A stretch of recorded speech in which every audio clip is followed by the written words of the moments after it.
Hey everybody, it's Jesse back again with another Patreon upload. So this is one that's definitely out of date because it revolves around two things that are one is off season and the other one is dead canceled.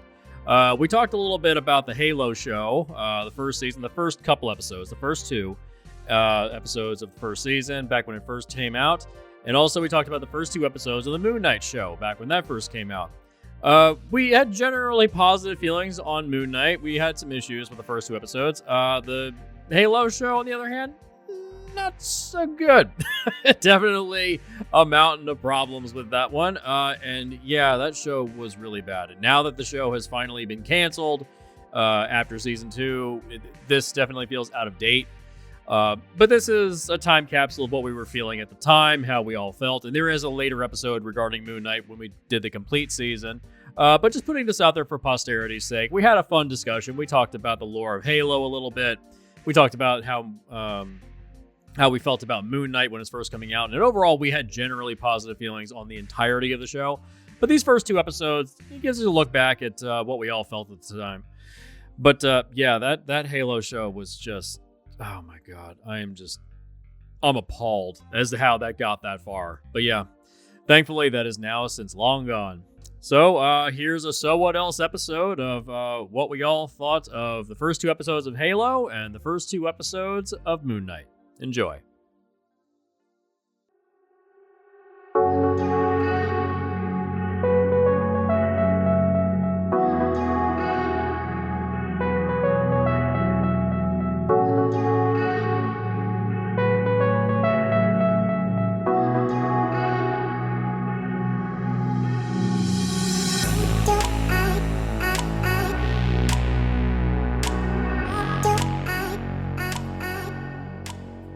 Welcome to a new episode of So What Else?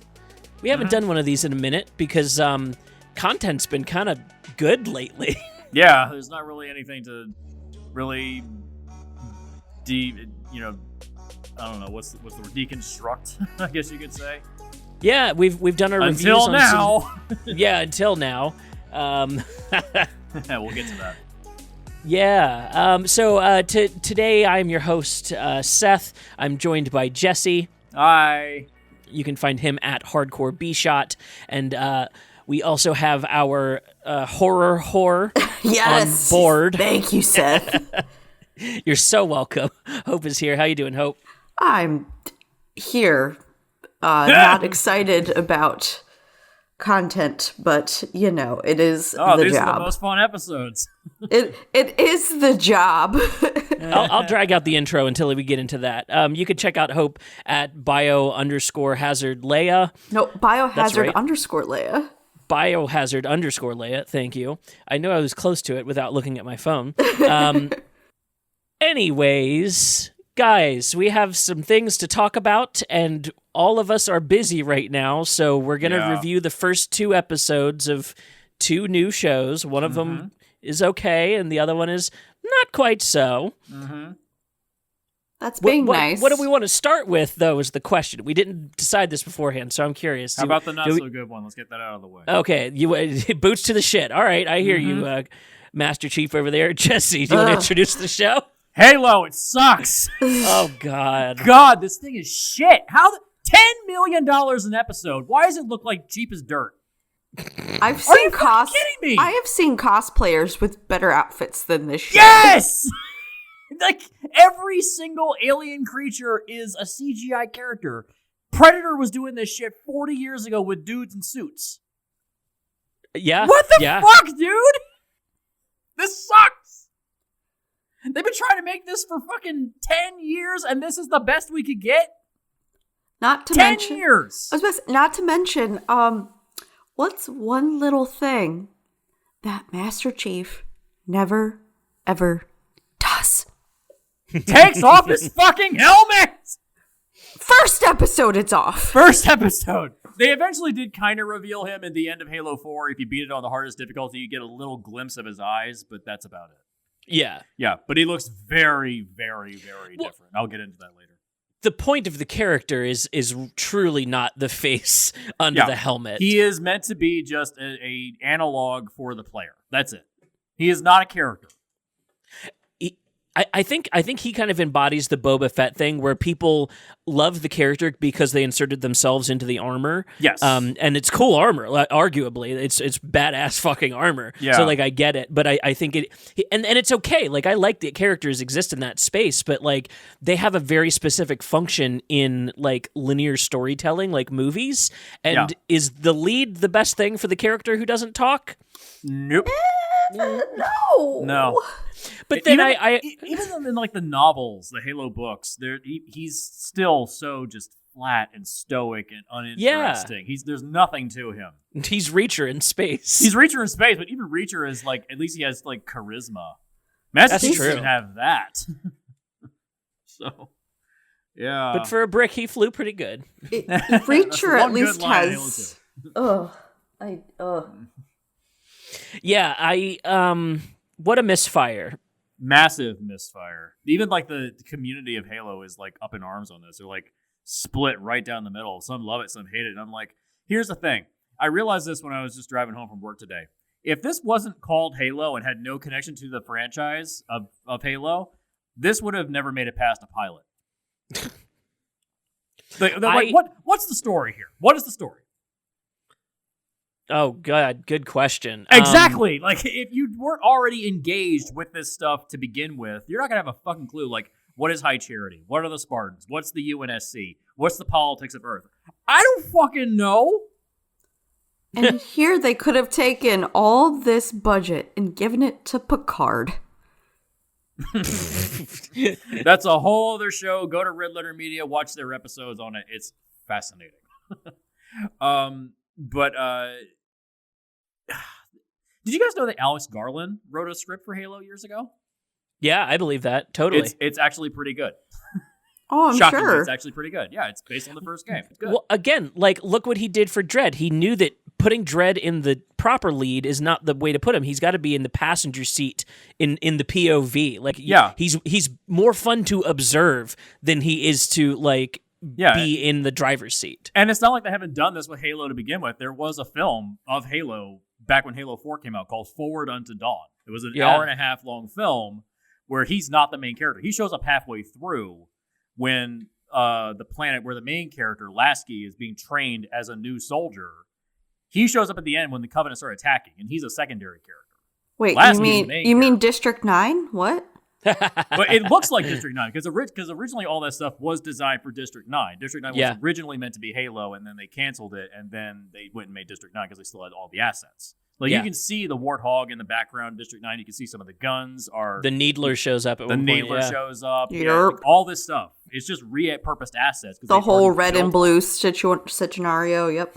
Yeah, exactly, yeah. And the Forward Unto Dawn movie, it's not great, but it's kind of cool. You know, there's an awesome space elevator sequence where the space elevator gets blown up and wraps around the planet. That's kind of cool. Yeah. That was cool. It's not a bad movie. It's just, it is what it is. It's middle of the road. It's fine. Yeah, but look at this. And I'm just like, where'd the money go? Like, where is the money? Like, why does this thing look so cheap? So, can somebody explain it?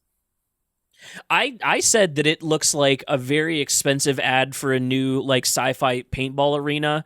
That, like, and that might sound insulting. I think there's, like, hard work that can be put into making those kind of commercials enticing. I would fucking go to the Halo paintball arena, but like, if that's what your, like, show looks like, it feels like an ad the whole time. Like, this just feels like an ad for a video game that I would rather be playing. How's it even an ad, though, so the main point of Halo is shoot 'em up. You're in space, you stabby, you shooty.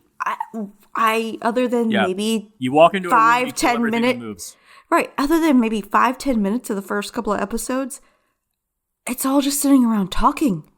Oh God! So how is boring. it boring. even a commercial for the game when you don't even they don't even quote unquote play the game? Well, yeah, you want to clarify this one, Seth? So, I don't. This is going to sound very nihilistic when I say it. It's an ad in that this shows the health of the IP to the fans to say, hey, we have enough money to put into Halo things, so this is going to stick around. It's an advertisement to just remain loyal to the IP. I think that's what a lot of IP shit out there is right now, that it's like, hey, we still have this, we just don't know what to do yet because we haven't figured out how to partner with creative fans. But you not know what I necessarily mean? but not necessarily the IP itself, more the lore of the IP, because the writers of the show were actually told by the producers, don't play the games, just read the books. Right. So you're not even taking like the feel of the game and putting it into the show. Like, this should be Starship Troopers. Well, and it's Starship Troopers that turns into like Predator. You know what I mean? Like, yeah, like that's it. The plot of the first game is very cinematic. Why aren't we doing that? That's the big question here. Yeah. Oh god. And just that game is cinematic as fuck. The light bridge sequence. Are you kidding me? Yes. There's so much cool stuff. Like the escape from the Pillar of Autumn is awesome. Oh my god. Yeah. Yeah. One of the best sequences in all of gaming. Like it technically makes no sense because there's a bridge in the middle of the ship, and I'm like, wait a minute, why is there a bridge in the middle of the ship? Well, because they're built in outer space, they never have to enter gravity at any point. No. There's literally a bridge you drive across. It's like, doesn't that mean that there should be a giant like section of the ship that's like missing? Oh, I don't know. Maybe that's like a hangar. Maybe that's like down deep. I'll where things... look up the photo of it. Oh, sure, yeah, but. I mean, and I don't need my sci-fi to be that functional, if I'm being honest. Aliens. So here's my big issue. Halo at no point in games or books, because I've actually read a couple of the books, has never been about civilian characters. Like, civilians are not...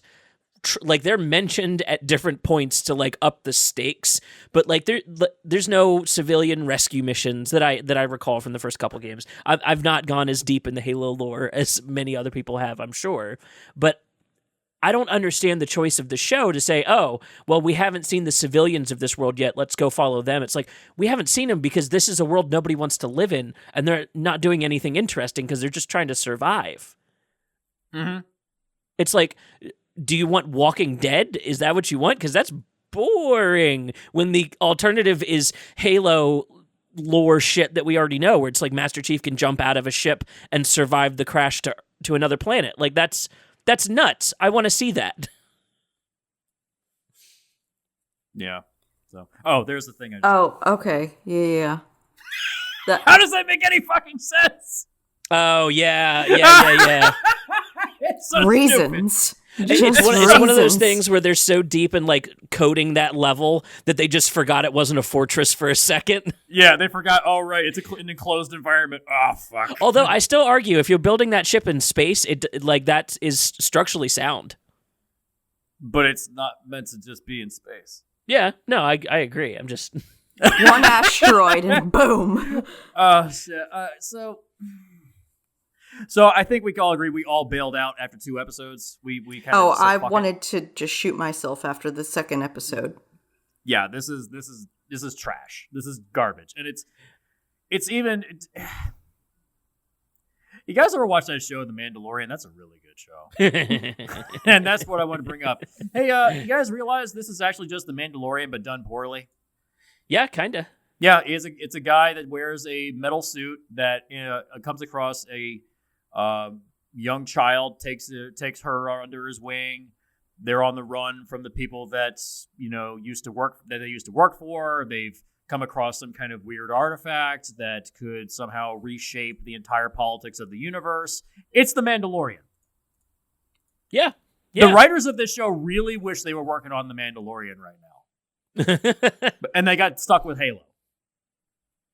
Which, like, you raised my hopes and dashed them brilliantly, sir. Bravo. There's like no love for this universe. It just feels so cynical the entire time. Like, oh, we have to do this shit? Well, yeah, it's like there's no love in this universe. Isn't like the Cortana Master Chief thing like the closest thing to a healthy, functional relationship in any of this? Like, sort of. I mean, if that's what you want to call it. I bailed out from the game series after the 4th one. I was like, yeah, fuck this, I'm done. I'm trying to think. 4th one was Reach, right? No, that was the last one that was done by Bungie, and then they jumped ship, and then 343 took over. The 4th one was meant to start a new trilogy. That's right. Where they get into the Promethean saga, where it's like, yeah. The ones that were fighting against the humans and the flood, and it's the backstory of the flood and all that bullshit. Right. I mean, just what's the point of this show? God, just hey, here's more Halo stuff, I guess.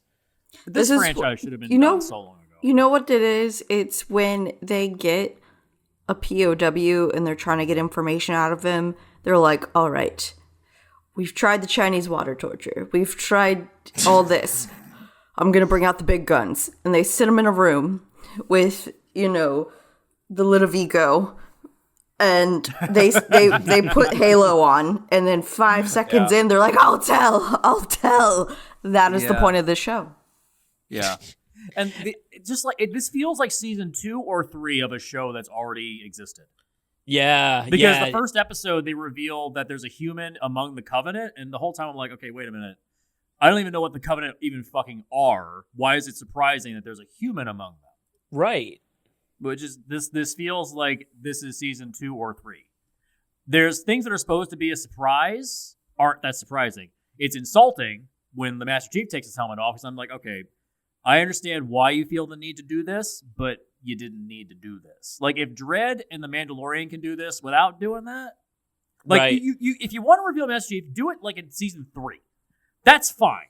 Season 1, episode 1, wrong place.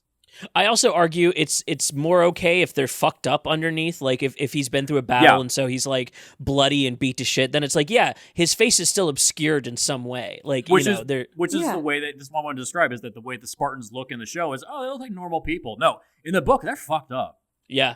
They basically live in those suits. Their skin's all pale, their eyes are gray, their hair is completely gray.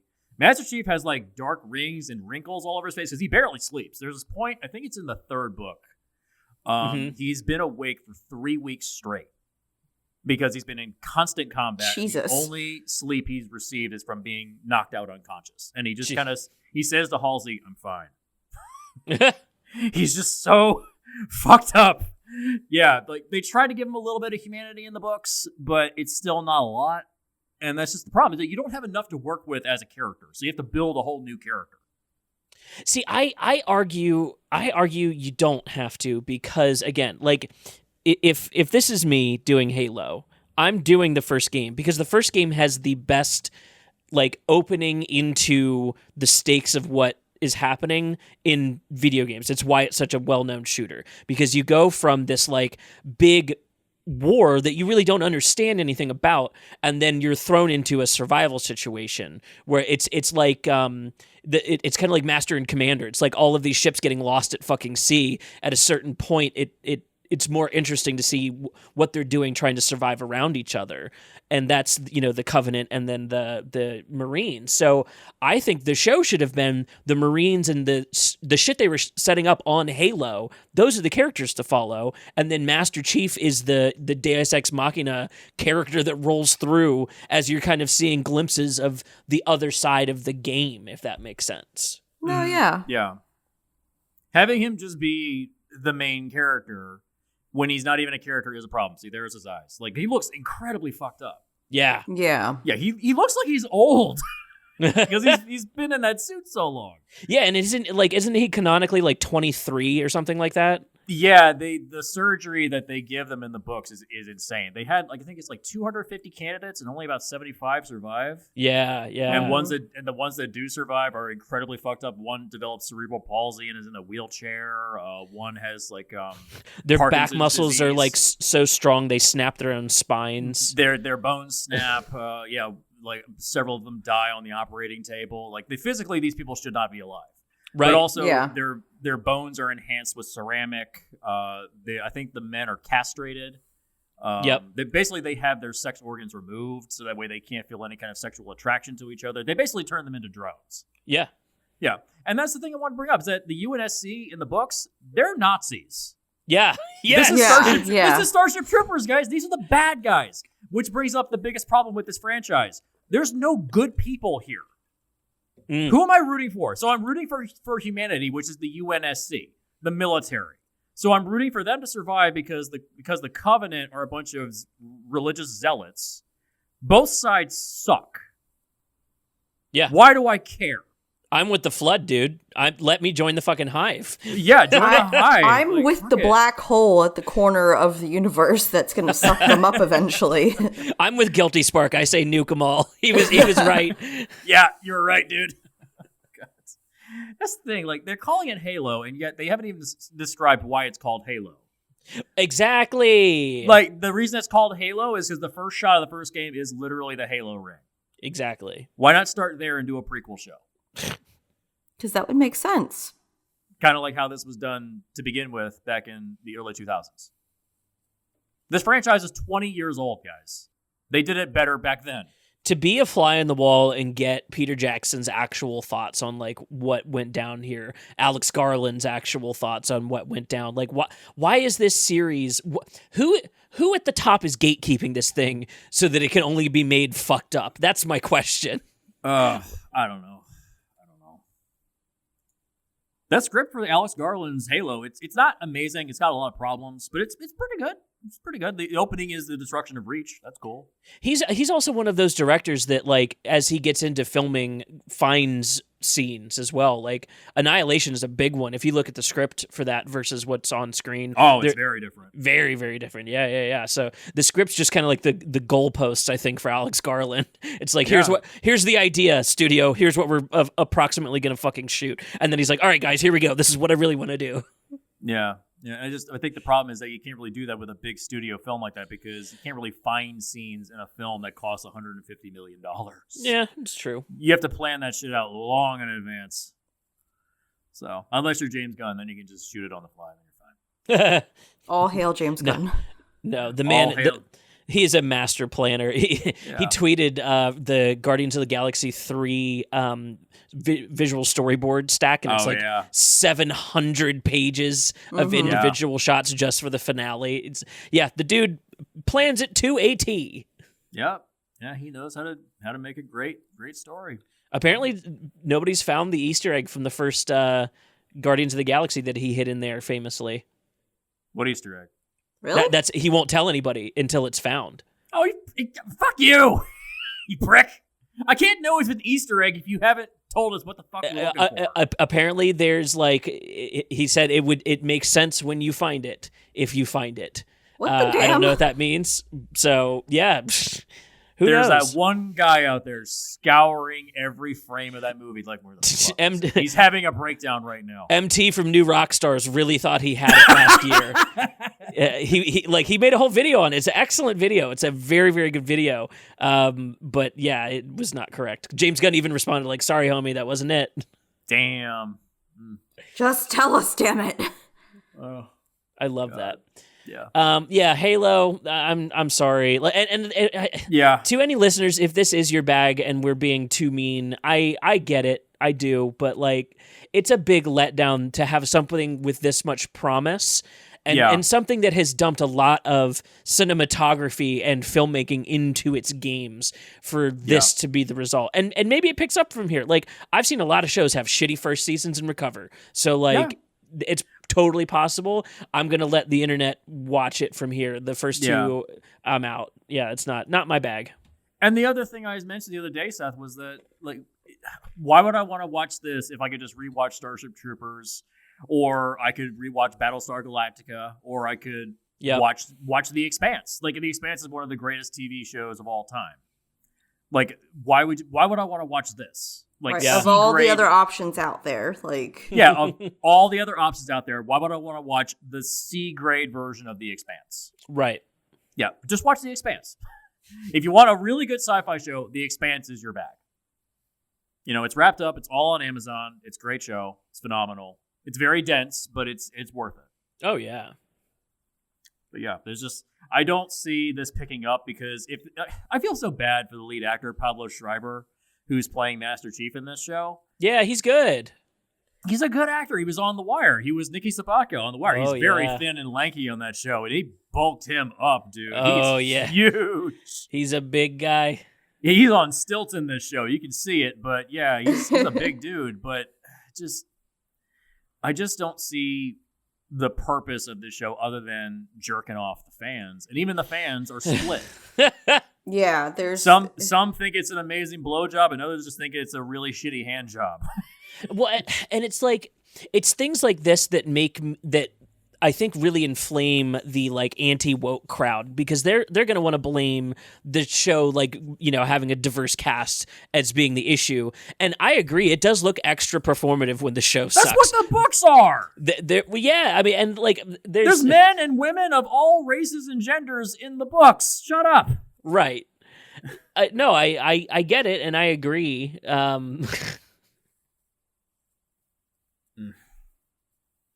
Anywho. Yeah, don't. This is a non-recommendation. Skip it. Don't even waste your time. As Seth said, let the internet watch from here. Yeah. If I get some fun fan cams pop up on my TikTok that look good, I might check out some other episodes and see what Reddit has to say. But it's really not my style of thing. It feels kind of like a CW show to me in a lot of ways, and that's kind of a turn off to me at times. I would say even the CW has better visual effects. Oh yeah, absolutely. Yeah. Why are the visual effects of this show so poor? It just feels like somebody had a lot of fun with After Effects. They look like blow-up dolls or holograms half the time. Yeah, and elites are supposed to be like what, 10 feet tall and 600 pounds or something like that. Mm-hmm. And then you have like the brutes and all those guys, and they're supposed to be even bigger. It's like, but everything is just fucking CGI. It literally looks like a video game. It reminds me of when we were talking about the Warcraft movie. The problem with the show is the same problem with that Warcraft movie. It's too digital. Yeah, there's no practicality. There's no suits or anything. Like, even Master Chief's suit looks like it's CGI.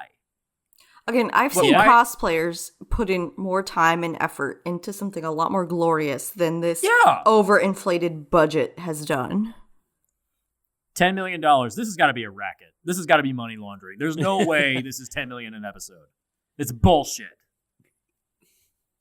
Yeah, I don't know. Is that a Paramount Plus like thing? Yeah. You know, where they, because Netflix used to do that. Do you guys remember Marco Polo on Netflix? Oh yeah. That was a tax rebate thing, I think. That was their big shift into streaming. They were like, oh, we have to have something to compete with Game of Thrones. Little did they fucking know. Mm-hmm. Yeah. What was it like $15 million an episode or some shit, and they blew it all, and they only had 2 seasons? Oh yeah, yep. I heard it wasn't a terrible show. It was actually okay. It's just incomparable to Game of Thrones. Honestly, it's just an incomplete show, though. It's the problem. You're left on a cliffhanger. It's like there's no ending. I would honestly prefer only 2 seasons from Game of Thrones and leave the rest alone, just to never be made at this point. But then you don't get the Red Wedding, though. Yeah, okay, first 3 seasons. Then ending with the Red Wedding. There you go. True. How did it end? Everyone died. The end. Goodbye. Yeah, truly, the Red Wedding was devastating for the North, and King's Landing got totally fucked when Daenerys showed up, and that's exactly what was going to happen anyway. So, really, did anything matter after the Red Wedding is my question. What we're trying to say is that the Game of Thrones books are filled with a bunch of bullshit and filler. Dude. Half of those books are horse shit. There's a lot in those books. There's definitely a lot in them. There's a lot, yeah. You guys still waiting for that last one? You're gonna be waiting a long time. Jesus Christ, yeah, no. It'll be like on my deathbed in like 60 years, and that's how I want to die. Being on my deathbed, and the final Game of Thrones book finally arrives, and then I just die. That's how I spend my eternity in hell. I never got to read it. The ending probably sucked anyways. You could write your own ending at this point. I don't think there's a fans wrong. Have. Yeah, fans have. True. Fans have. Just more incest. Anyways, let's move on to the more decent of the shows. Yeah. That we're watching. I'm gonna give this one a recommendation so far. It's done 2 things very, very correct for me that make me very excited. And I'm very interested what y'all's thoughts were on those first 2 episodes. So the other show is Moon Knight. Hope, what do you think? Disney grew some balls and dropped the F-bomb. Holy shit. Did they? I didn't even notice it. Yeah, they did. Where? I didn't. Where did he say it? It was. God damn it! Now you put me on the spot. It's in there though. I don't remember. I just watched the new episode last night. I don't remember. Yeah, it was in the first episode. It's very quick, but either way, Disney is. It's not quite Netflix level for what they were doing with like Jessica Jones and Daredevil and all that, but like for what Disney is, I guess, allowed, they're pushing it. I will say Oscar Isaac, the man can act. Holy shit. Yeah. Great casting in that respect. He redeemed himself from X-Men Apocalypse. This is the Egyptian savior that he wanted to play. Okay, wait. We cannot blame the cast of that series for anything when you look at that leadership. Sorry. Oh, yeah. Everyone gets a pass. Everyone gets a pass. It's true.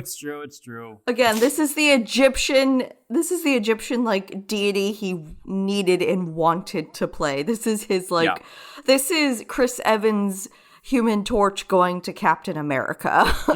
Yes, his redemption arc. Yes. Yeah. Oh, so I was looking it up. I thought I caught it too, and I couldn't remember where it was. It's in it's the bell that cracks while he's talking to Mark when Mark is taking over the body. If you look it up, Screen Rant actually did a write-up on it with a little slow-mo, but it does sound as if he dropped a spicy little F-bomb in there. Okay. I mean, it's probably just him just so pissed off and so involved in the acting and the character that he just kind of let it slip. Well, and it's probably because they're talking over each other, so it's a little muted, technically. Yeah, it's true. What did you think, Jesse? What are your intro thoughts? It's good. It's not great in my opinion. It's. I remember years ago when that there was that meme coming out about the trope of the nerdy guy getting superpowers, like Poison Ivy from Batman and Robin, Electro, and Amazing Spider-Man 2. Can we stop doing that now, please? I'm a little tired of it. Well, I'm sick of it. Here's the thing, though. Like, that's not necessarily what they're doing, because I mean, it's different enough, but it's still, I kind of noticed it. Well, yes and no, but there's a reasoning behind it, because the original character in the comics, Mark Spector, is basically a Reacher type character. And what they're doing is like an overcompensation of an alter ego. So that's what it is, because the true main character is Reacher. And in order to be quote unquote safe or whatever, he's overcorrecting. So that's what it is. It's not necessarily the nerd getting the powers. The powers are already there. It's the nerd is like the shield, so to say. All I could think of was in the womb, Reacher having a twin that he absorbed all of the like nutrients from. So it's like a like withered up little Reacher. Oh gosh. Oh my god. Dwight from The Office is Reacher's twin. I would watch that show. Dude, that sounds like fun. I would watch that. Make it happen, somebody. No, yeah, I see what you're saying. It's like it's all the leftover things from Mark Spector's personality that he's pushed out of himself, and they all kind of amalgamate into this Stephen Grant personality. Correct. It's not necessarily like the nerd or whatever. It's just like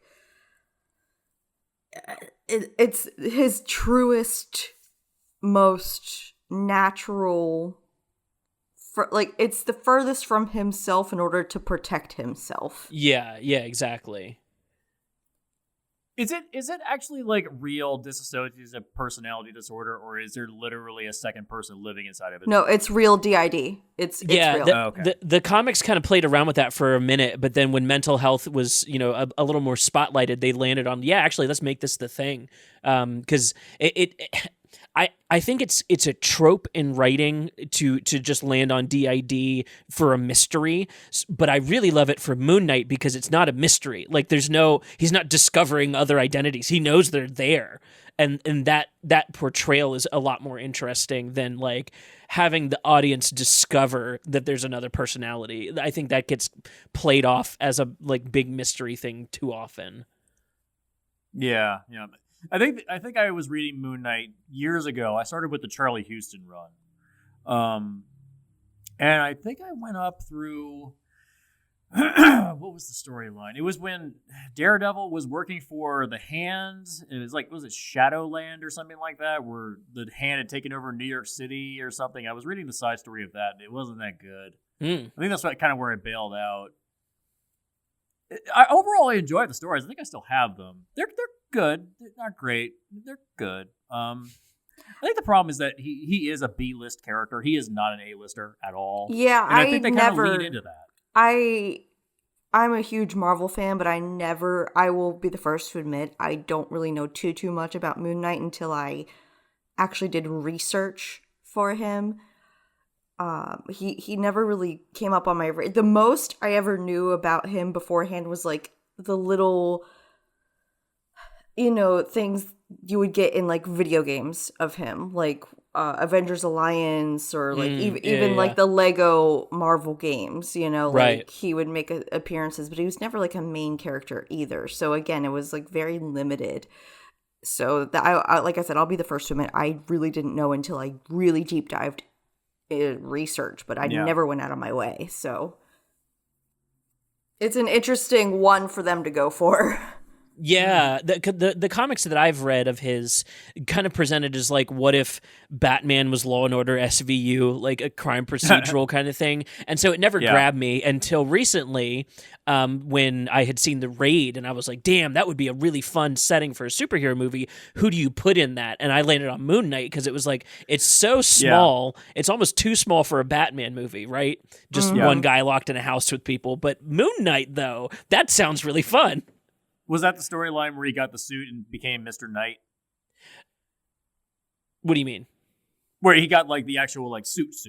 Like, where it's like when he falls off the building in the second episode and he puts on like the new suit. Oh, like, yeah. Was that the storyline? No. That might have been the one that I was reading at the time that reminded me of it. It reminded me of like David Fincher stuff. I was like reminded of Zodiac while I was reading the comics. So I hadn't really pieced together where he could sit in the MCU until The Raid had come out. Right. But anyways, yeah, I like a side B story in the MCU that seems almost intentionally like the intentionally disconnected. They're like, yeah, we don't care about the other stuff. Let's fuck off and go to Egypt for a little bit. Well, yeah, like they went hard disconnected. There's not even like references to anything else. Yeah. There's nothing, which is a good thing and a bad thing, in my opinion. It's kind of shot like an A24 movie a little bit too, as compared to the last few series we've watched. There's a lot of intentionality in the camera work that's got me very interested. Yeah. I'm not sure what's going on there, though. Well, I think they play into that because of the DID and how to. This is the first time, like, yes, with WandaVision, they play with depression. With Loki, they self-awareness and identity, things like that. But this is the first time they've really tackled like a true mental disorder, and I think that's why they're shooting it like they're shooting it. It's to help portray that, because that's so far the key focus. It's not, the Egyptian gods. It's not anything else. It is the DID, and then everything else falls secondary to that. Well, and much to the advantage of this show and disadvantage of the previous show we were just talking about, this show's decided to let Stephen Grant be the POV character for the audience, because Mark Spector doesn't have a lot to do or say. Like, he's a mercenary type guy. He's not the communicative type. So it's much more interesting to like break away and see what he's up to. Again, like observe those kinds of characters instead of POV with them. And I think it's working to this show's advantage, because I understand Mark's story. Like, I've seen the mercenary thing a million times, but I've never seen it put from the point of view of another personality in his head. That's an interesting angle. Exactly.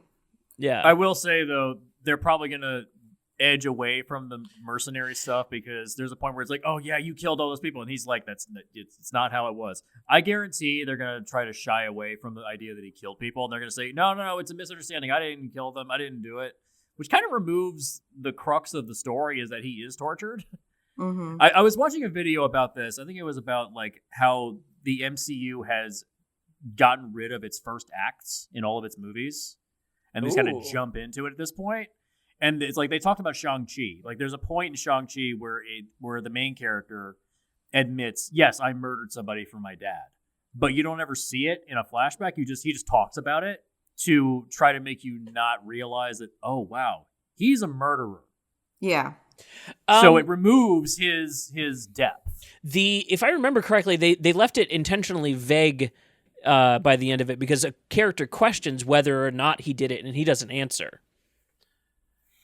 Well, but your point still stands. Like your point definitely still stands of them like skipping the act ones. That totally is 100% true for Shang-Chi. There's like about 10 minutes of act 1 for that movie. Yeah. And then there's like what, an hour and a half for act 2? Yeah, it's like it goes right into the bus chase sequence, which lands them right into the fight sequence in that other fake country that doesn't exist. It's like they're all smashed together up until they get to is it Kamar-Taj? Is that where it was?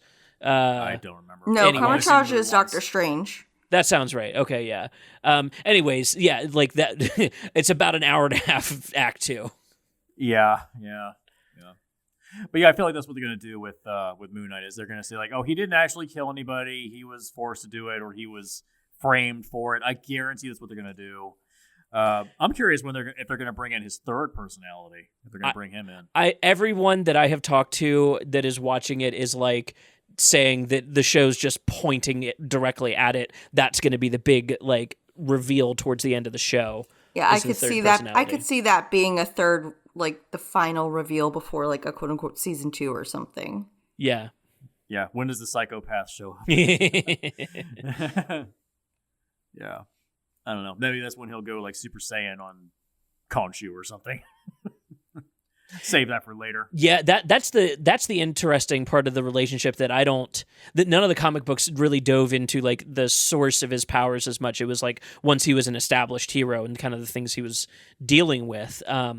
So I'm curious to see how that develops, because so far the crotchetiness of Khonshu is like very endearing. I very much like him as a character so far. Oh yeah, and that's such a great word for it too. He's just like that old coot who's like, back in my day, like, and he's I love evil that. Jiminy Cricket. Yeah, he just truly has run out of fucks to give. I'm so sick of your shit. Stop fucking disobeying me. It's like perfect thing to compare it to. So there's an episode of Brooklyn Nine-Nine where, oh my gosh, why can't I can help you. Joe Latruglio's Boyle? character, Boyle, thank you.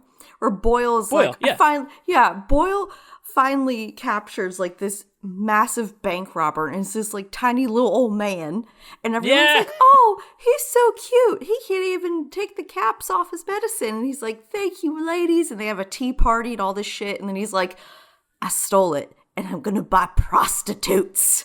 And he's like, did no one hear that? And he's like, I'm sorry, young sir, can I trouble you for a ginger ale? And he's like, God damn it. And the whole episode, he's just like trying to prove that this little crotchety old man is this bank robber.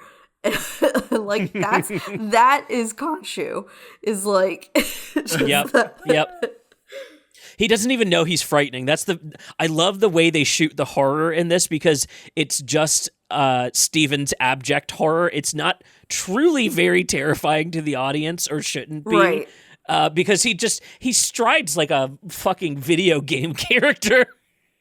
Like the way that when he takes over Steven's body and he's yanking him around, like the way he walks in Steven's body, similar to like his 10-foot version. I love those little details.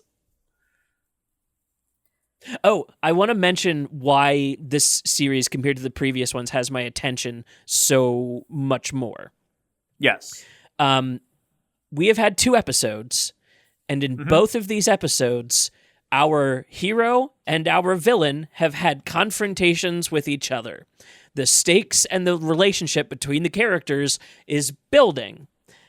Yes. Now, not to overly poo-poo the other Disney Plus series, but they really take their sweet fucking time revealing the villain lately, and that is not to their benefit because it results in underdeveloped fucking villains. And like, I love Agatha. She's awesome. She also could have been twice as developed if we would have got introduced a little earlier. Loki, who the fuck... The last episode is where we get our bad guy. And again, the performance, excellent performance, but I could have really used to. To be fair with Loki, that was supposed to be... Loki was supposed to be a longer first season, and it got cut short due to COVID filming. So, like, the reveal of the villain was supposed to be mid-season, not end of first season, to be fair. And again, I get that sometimes it is required. I guess this is a breath of fresh air to have a series where the actual villain and the actual protagonist are having actual conversations and confrontations, and not like they're lackeys instead, or I just love that the stakes are just very direct, and it's pulling a lot from Indiana Jones in its presentation of the adventure, and I think that's going to build, especially now that we're in Egypt as of the most recent episode. So that's the stuff I'm most excited for. Is just a straightforward, like, no, this is the bad guy and that's the good guy. We're going to make you doubt that at a certain point, but like it's simple, and I think I'm just pleased for the breath of fresh air. Oh no, I 100% agree. Also, not gonna lie, speaking of steaks, I do love, he's like, I ate one bite of steak and now this is happening. Oh, that goes back to something I want to talk about. So Disney actually wanted them to cut a scene from the first episode. Guess which one it was? What? Which one? The steak scene where he shows up at the date and it's the wrong day. They wanted to cut that whole scene because they're like, yeah, it doesn't move the plot forward. It's like, it moves the character forward. Right. You fucking idiot! That this moves is what him. we're complaining about. Yeah, that was a pivotal moment, I think.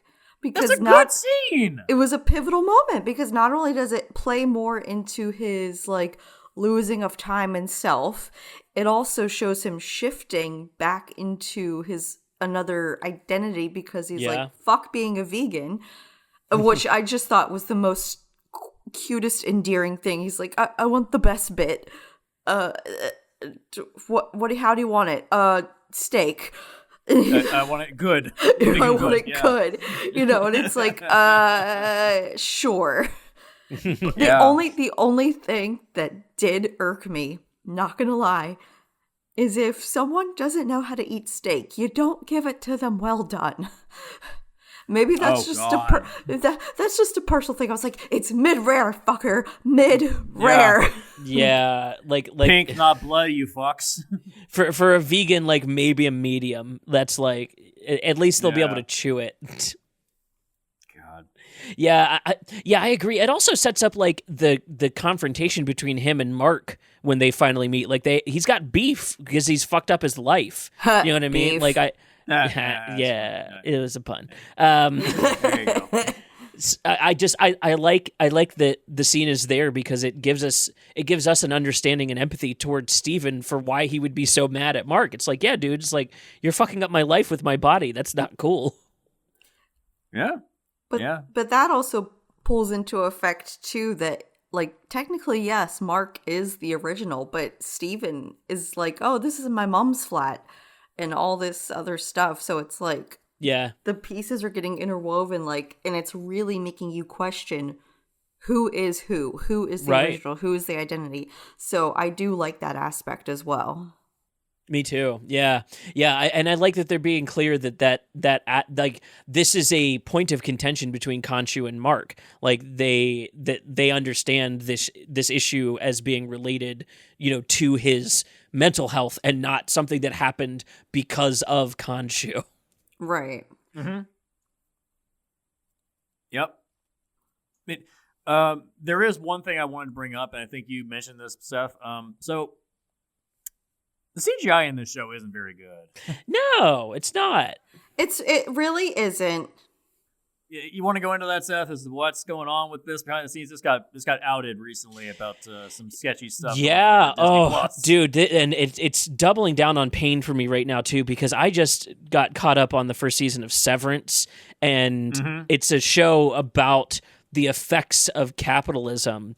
And come to find out that apparently they were running them ragged, underpaying them, paying them late, just really fucking with the staff. And it was Ben Stiller and the leadership's fault, apparently. So it's like, how do you make a show about the horrors of capitalism and then subject your people to the horrors of capitalism? Right, yeah. But yeah, so that's related to this show and Disney in general, in that Disney is cheaping out basically on CGI and special effects. They're sending movies to theaters unfinished, like No Way Home. The 4K version of No Way Home on Amazon right now, compared to the version I saw in theaters in IMAX, is totally different. Like very visibly different.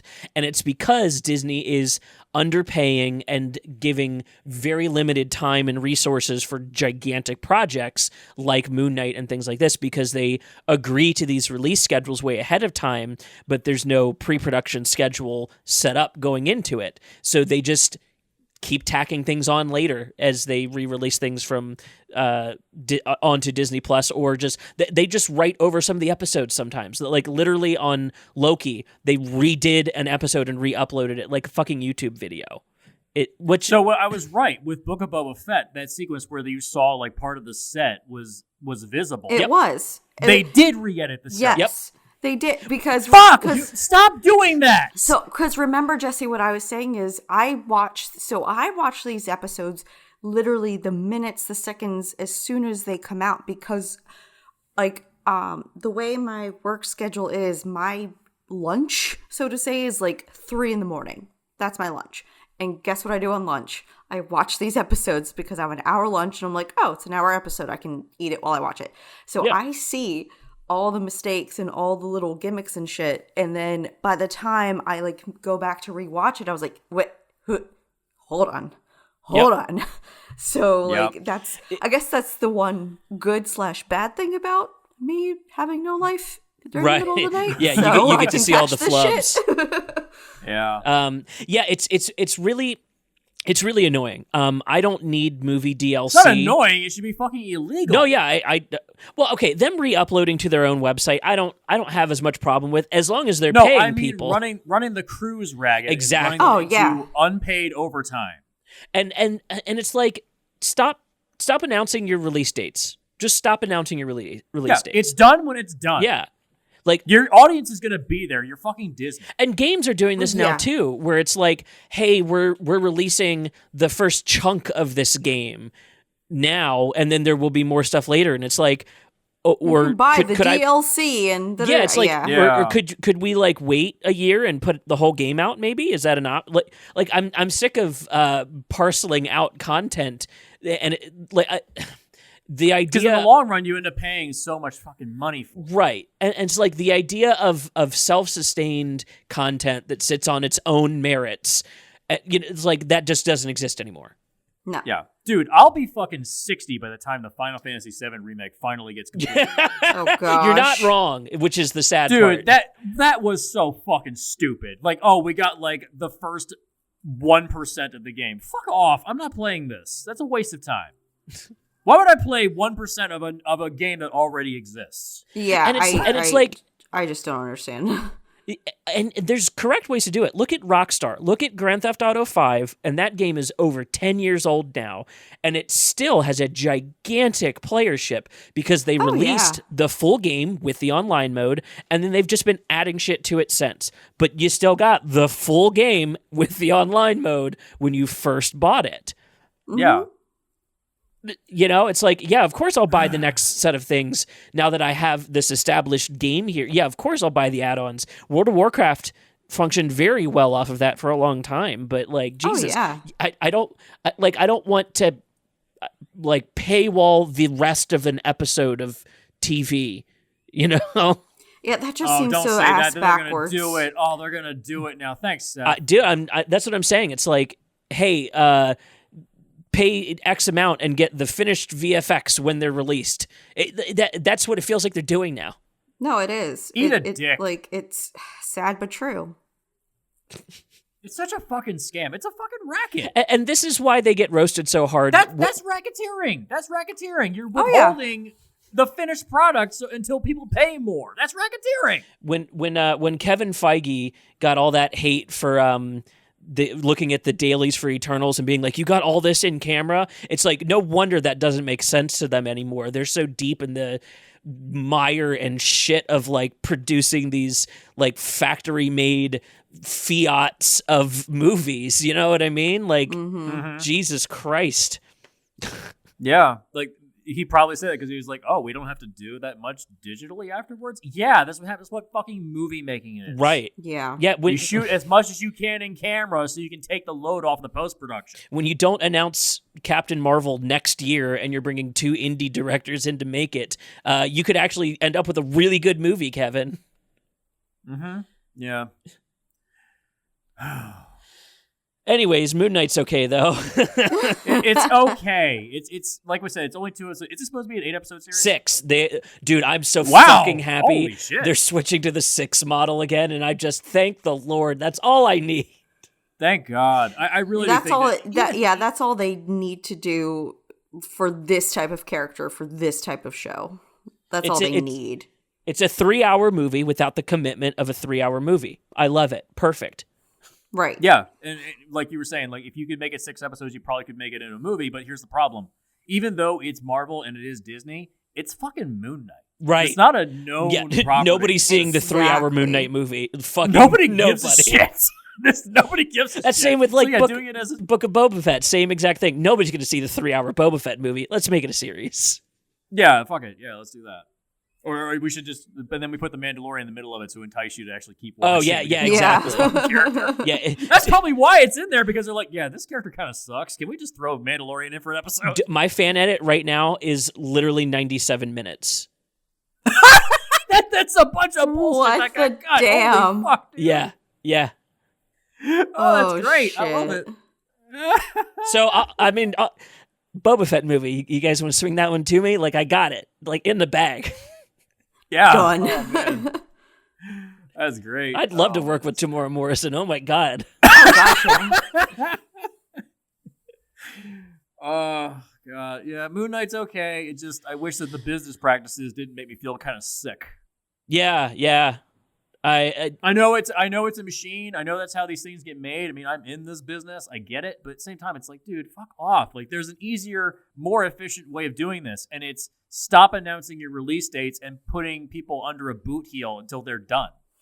Like, keep release dates in the background. Say like 2023. When in 2023? I don't know. Sometime when the movie's done. Yeah. When it's done. Like, if you want to release 2 Marvel movies like a month apart from each other, fuck it, do it. Like, who gives a shit? People are gonna pay to see it anyways. You know what they should do? I think a big reason they announced this stuff is to start the fan cycle, right? Because right now they have free advertising on YouTube and in Culture because we advertise their shit for free.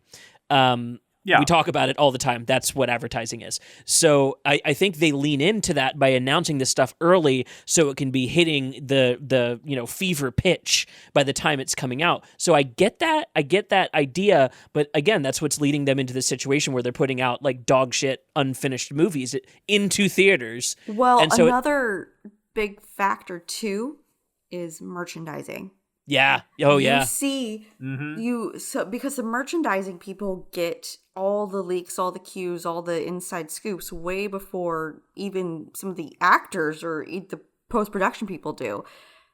And there's been so many times where things have leaked because of merchandising. They're like, oh wait, there's this, there's that.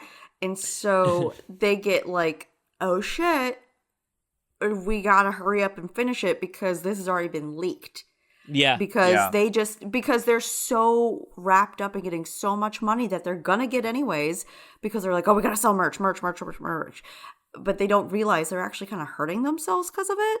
So it's like they have to find that balance of like, okay, yeah, we do want to sell merch. Like, I had no idea about Morris and Shang-Chi, but guess what? I ordered that bitch the night I saw the movie, and I still got it. You know, like, people are gonna buy it. They're gonna. So don't leak your shit, you know? I think they should start putting in state a new part of the development sequence, which is the bait movie. Okay, so follow my logic here. Jesse, you and Hope are now Kevin Feige amalgamated into two people, okay? And I'm a director Weird, coming. okay. I'm a director coming to you, and I'm going to be working on Doctor Strange and the Multiverse of Madness, right? Okay. And I know that we're going to be trying to stuff a bunch of cameos in this, so there's going to be a bunch of reshoots. We're going to be coming down the skin of our teeth getting this into the theaters, right? Mm-hmm. Mm-hmm. So what if instead we announce an America Chavez movie that's not real, that points everybody to the fake thing where the fake leaks, no real production is happening, right? But that's the cover for my Doctor Strange movie, so that I get an extra 6 months of America Chavez talk on Twitter to get my VFX done on Doctor Strange. Yeah, you could do that unless the creator of America Chavez comes out and calls the money he was given a pittance from Marvel. Well, did you see that? No, I didn't. But I mean, yeah, the creator of America Chavez, he came out and said, "Yeah, you paid me like next to nothing for my character and put her in that movie. Fuck you." Well, He was pissed. Rightfully so. Yeah, he got so fucked that's but pretty hard. It all just comes down to the Disney overlords. Read your contracts with a goddamn attorney, please. In my production, everybody gets paid fairly. By the way. Yeah, anybody out there that's a creative type, if you go into a business deal with any kind of company and you need to sign a contract, have a lawyer present and a good one. You don't want to get fucked over on the back end. True. Okay? Very true. Yeah. So, but yeah, I see what you're saying. But the thing is, it's the Disney overlord.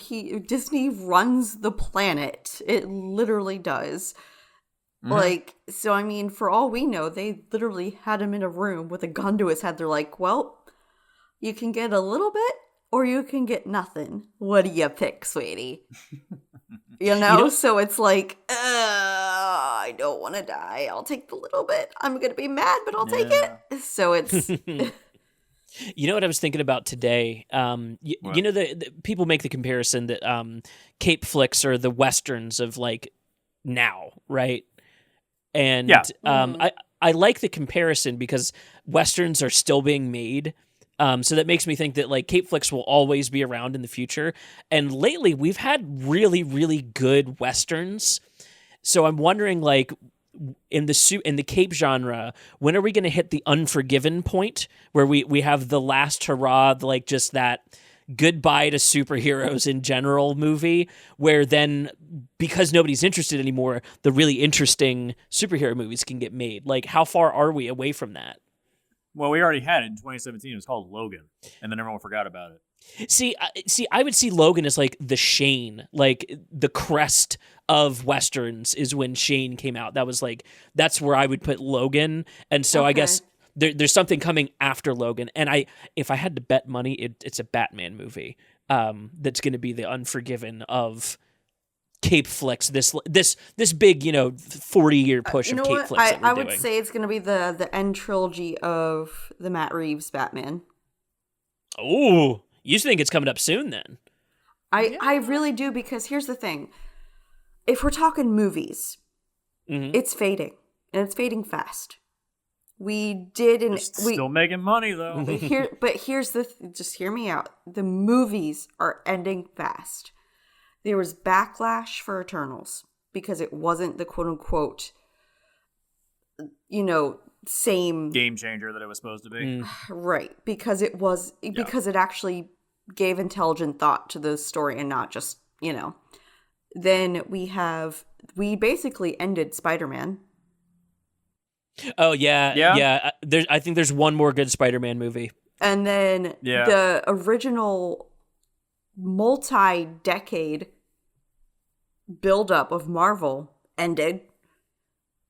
So yeah. And now everything is shifting to TV shows. True. So, because honestly, really think about it. The next Marvel movie's coming up. We have Thor, God and Love. Love and Thunder. Thor, God, Love and Thunder. We have the next Black Panther without a Chadwick Boseman. Oh my God, Disney's upcoming disaster. I wish all the best to that crew, but there's no way that that's not just the Titanic. The only saving grace is going to be the next Guardians, and that's not even because it's Guardians. It's only because it's James Gunn. Dude, I think actually going to be the last Guardians. They said it flat out. Last Guardians. There is the holiday special. There is that. They're doing that now. Right. And that feels like a swan song to me, if you ask me. True, yeah. So, and all, like, the accumulation of all these doesn't go past 2025. Now. True. So, then you look at the Matt Reeves Batman trilogy. It's going to be at least another 1 to 2 years before we get the second installment. Mm-hmm. So that already puts us in... Films like this typically take about 3 years to finish. I'm giving it, being generous with saying 2 years, 1 to 2 years. I'm just, because, so even if we do that, that puts us at 2024, 2025 already. That's where Marvel has, like, quote unquote, stopped their plan. So we're already seeing a decline. We're already seeing the move into to TV shows. There's DC's a fucking shit show no matter what. You know, we're not really seeing these superhero movies. So that's why I say it's coming up quick. And I think it's going to be, The Unforgiven is going to be the end of the Matt Reeves Batman trilogy. That's what I think it's going to be. And then once we get to that point, my theory too is A24, holy shit, they are running, they're picking up speed, they are fucking going. And everyone's going to be starting to switch sides to these films that are thought-provoking, that are beautifully shot, beautifully done. And it's satisfying. Like, look at the trailers for The Norseman coming up. Seth, you're the one who's saying, I'm going to jizz myself because of 2 naked men fighting on a volcano. You're not going to see that in a superhero movie, but god damn it if I'm not going to watch that, you know? Why can't that be in a Thor movie? Right? So that's my theory. The timeline works. 2028 is about where I think it ends. That's a 20-year, you know, kind of turnaround on this stuff, and I think that's the end of the wheel turn. That's where Westerns went to TV. You know what I mean? And just like you're pointing out, superheroes are going to TV. Maybe we go back to Westerns. I don't know. I don't know if the next thing is going to be. I have 2 hopes, and one of them is that we get one more excellent Spider-Man movie, just a real home run Spider-Man movie in my lifetime would be great. And then I really need a home run Superman movie. Oh my fucking God. Do I need one, like, just ball of pure, wholesome, like, all-American gold Superman. I don't want any evil Superman movies. I just need one more good Superman, and I'll never talk about it again. Like, I will give up on all of it. Seth, just watch the animated stuff. I know, and it is so good. The animated stuff is god tier in a lot of cases, especially in a lot of DC cases. Yes, but dude, I need a live action. I really think I need hope for, like, young boys in America, to somebody that they can look at and no one can point a finger and be like, oh, you're dumb for liking Superman. It's like, no, everybody likes Superman. You're dumb for saying that. Hey, if anybody from Warner's is listening, I did a really good pitch for Man of Steel about 2 years ago. That was really awesome. You could totally just take that. Yeah. I'm still charging Jesse the therapy bills that I gave him while he reshot that. So oh boy. Well, I think that's it for this episode of So What Else. Yeah. Oh, one last thing I want to talk about. So Bruce Willis announced his retirement. I did see that. Yes. The rumors were true. Apparently he has a mental dysfunction called aphasia, which is that's the reason for why he's been so crotchety and crabby over the years, because he has problems communicating with people. That's crazy. Yeah, so it's true.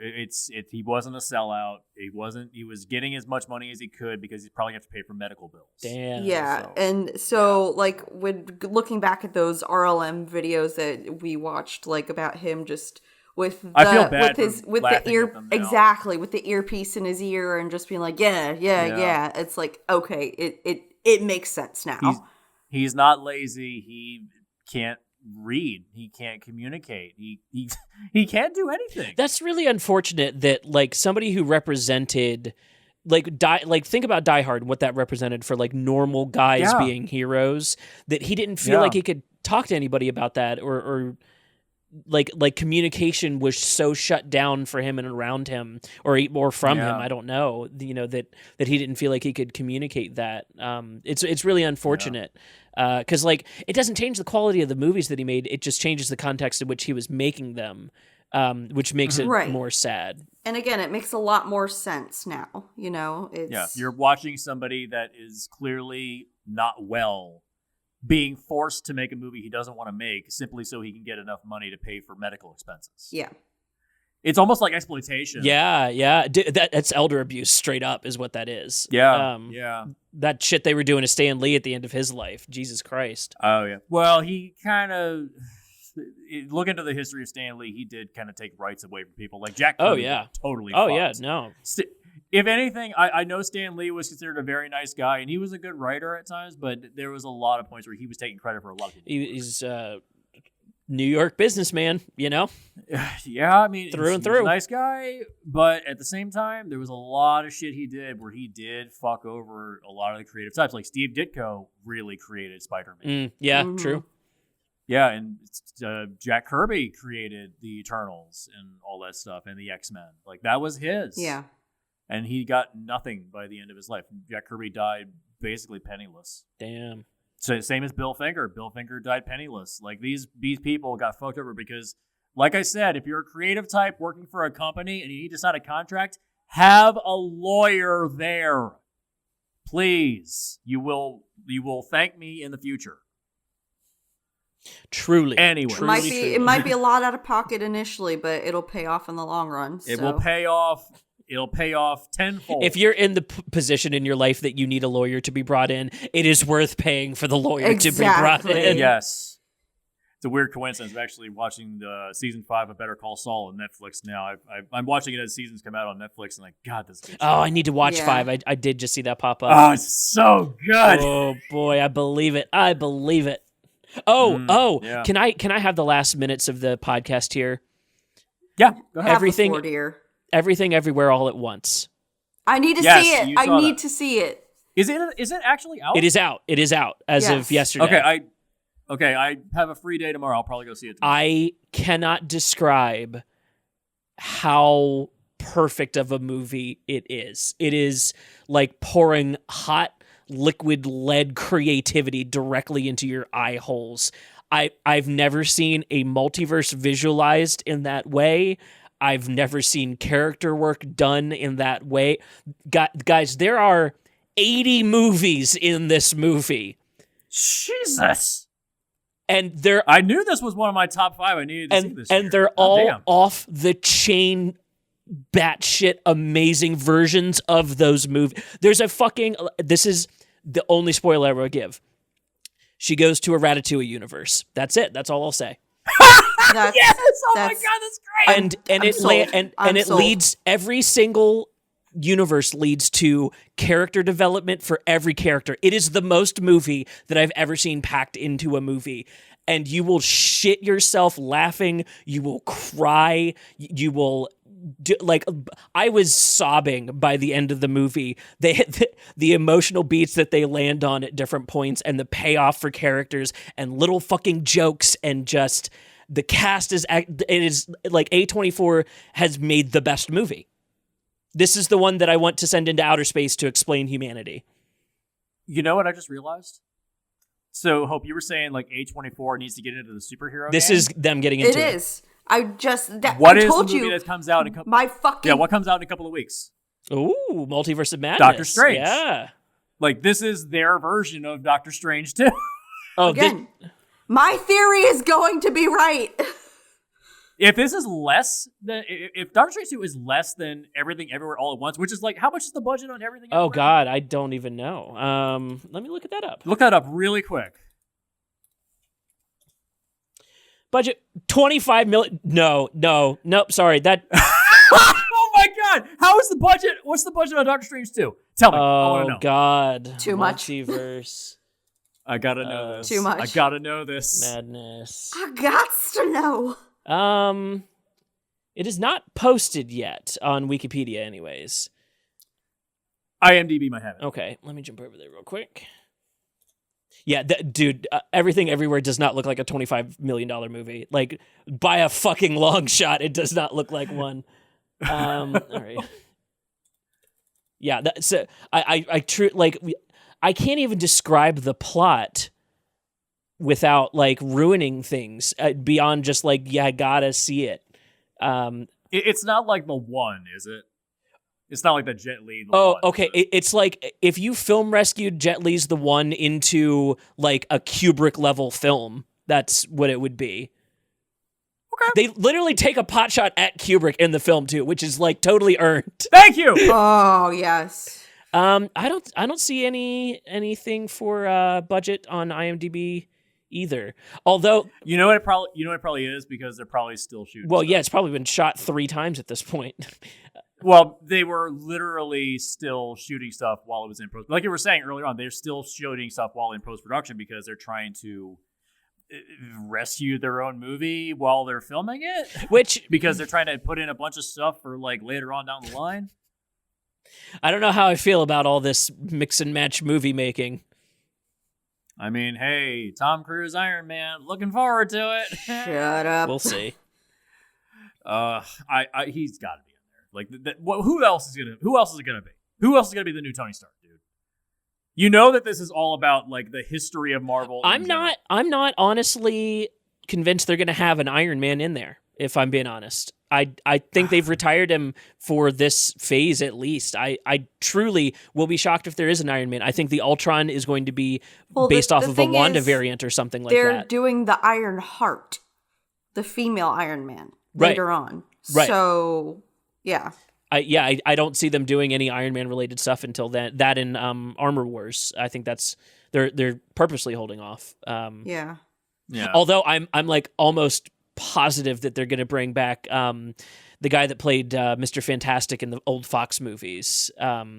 Yoan. Yes. Yeah. I'm pretty sure he's going to be on the council because he's got to be a cheap, easy ask at this point. Just like, hey, homie, you want to show up for one scene and represent your movies and look like a fucking badass? Oh, hell yeah, of course. Dude, Patrick Stewart, if he's in it, he's only in it for this movie. There's no way he's sticking around. They're immediately just going to pass it off to somebody else. It's just to bring them into the fold and prove that there's linkage there. Yeah. So we have to justify our Fox acquisition. Right. Yeah, exactly. Why'd we buy all this shit? Well, we gotta use it. Because it made a bunch of nerds hard in the theater, guys. Shut up. It'll pay off, guys. Trust me. $25 million for Everything Everywhere All at Once. I'm just trying to wrap my brain around this. That just shows like you don't need a massive budget to make a great movie. You truly do not. Like just. And you can tell what they spent that money on was like stunt coordination, sets, really excellent VFX. Yes. Yeah. But there's also parts of it that feel like fan film too. The way they stitch their way through like really high class, like the aspect ratio. There's every aspect ratio in the movie. Every visual style is in the movie. Like it truly is Everything Everywhere All at Once. Like it really lives up to its title. So it's like Wes Anderson's movies, but not pretentious. Oh God, this is like like if you dumped Wes Anderson movies into a blender and then filmed the blending of that. That's what it feels like. There's so much happening. I need to see this. Also, we have our new classic villain. We have a new like villain to add to the pantheon. The villain of this film is like far and away everything Pennywise ever should have been on screen. Well, shit. Oh, damn. Dude, you're not ready. You're not ready. Well, there is that It prequel show that's on the way to HBO Max. So they will never top it. Dude, just the creativity on display here, it is nuts. I'm gonna go see this tomorrow. Hell yeah. You got to text me right after. I definitely will. I think that's going to do it for this episode. I appreciate both of you being here and suffering through only 2 episodes of these shows. If you asked me to do more, I'd quit. Halo, we just don't even bother. Like, if you are anybody out there that's listening to this right now, dump Halo. Don't even waste your time. Here's where I will say: when they get to the ring, jump back in. Just to see. When they get to the Halo ring and they finally get to, like, Halo, jump back in. I hate. Till then, just don't. I even hate bother. that the calling card of the show is call us when you get to the cool part, but yikes. Yeah, call us when something fun happens. Right. It's like we do enough on Film Rescue and all these other shows. Give us a break. Right. Yeah, exactly.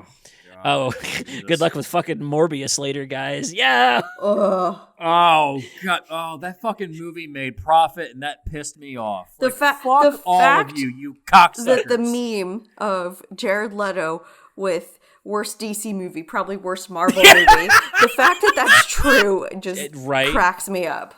Honestly, I'm a little pissed off that we got a Morbius movie before we got another addition to that terrible werewolf vampire story, Underworld. Yeah. Yeah. We got a Morbius movie before we got another Underworld movie, and that's nuts to me. Well, he's not even really a vampire, though. He doesn't drink actual blood in the movie, as far as I know. Oh, I can't even tell you how much I don't care, Jesse. I know. I watched some reviews. Like, he drinks like artificial blood, not real. It's literally like the animated Spider-Man where he had hand suckers, but he did really start for plasma. Yeah. He just drinks like this blue blood. He does not drink actual blood in the film, as far as I know. Interesting. So dumb. It's a PG-13 vampire movie. What the fuck are you expecting? God Well, damn, yeah. guys. I mean, it just all around sounds I would rather awful. watch Twilight at that point. Oh, Compared to the other villains in that universe, like Venom, I get.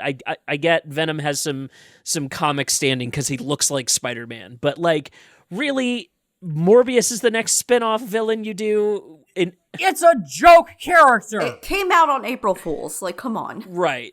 Yeah, like the joke writes itself. Like, there's 2 other good vampire things that are on the way right now. There is Nosferatu, the next. Oh my Robert god! Eggers I film already that had to regoes change my Northman. pants 3 times at the thought of that. Yeah, his remake of Nosferatu, and there's another one Ugh. coming out. Let me look it up real quick. Give me 1 second. You mean Blade coming back? Oh, speaking of things I don't care about. I'm sorry. As long as there's no R rating in the MCU, I do not give a shit about Blade. Blade, the first movie, started off with a blood shower. Sorry, the way only can go down from there. Like, Here it is. It's a film called The Last Voyage of the Demeter, which is based upon a small passage from Dracula, where it's about the ship transporting Dracula to is it England? Oh. Yeah, it's literally about that voyage. It's like not even a section. It's not even like a chapter in Dracula. It's just like one little section, and they're making a film expanding that out to make that the story. Because when the ship arrives, there's no crew. Yeah. So they're like, oh, well, what happened on the ship? This is the story of what happened on the ship. Damn, that sounds cool. Okay, I'm down for that. Yeah. I am down for I mean, that. David Desmalchian is in it. You know, that's cool. Aw, I Ooh, is love he a him. vampire? No, he's one of the crew members on the ship. Oh. But Either way, I he's love playing, him. and he's playing a Polish privateer on the show. Interesting. Yeah. So he actually writes a comic about vampires called Count Crowley, Oh, and he literally writes it himself. It's not like, oh, Keanu Reeves with his comic book. No, that's another writer. It's just his name attached. So he literally writes a comic book called Count Crowley. It's pretty good. It's actually a lot of fun. Interesting. Yeah. You want to talk about a Hollywood redemption story? Like, dude, his backstory, he was fucking shooting heroin when he was and homeless Ugh. for a while, dude. Dude, he came up from nothing. Wow. He is self-made, dude. good for him. him, man. Good for him. Yeah, Is that- I met him once at San Diego Comic Con. Like I He's a super nice I was guy. about to say, Tall as fuck. I love that man. So fucking good for him. Shit. Yeah, good for him. Well, let's bring this ship into port with the crew all still aboard. Mm-hmm. Hope, where can people check you out on the internet? You can check me out on Instagram, Twitter, any of those fun places at biohazard_Leia. And I am actually going to be starting up a new podcast. Woo!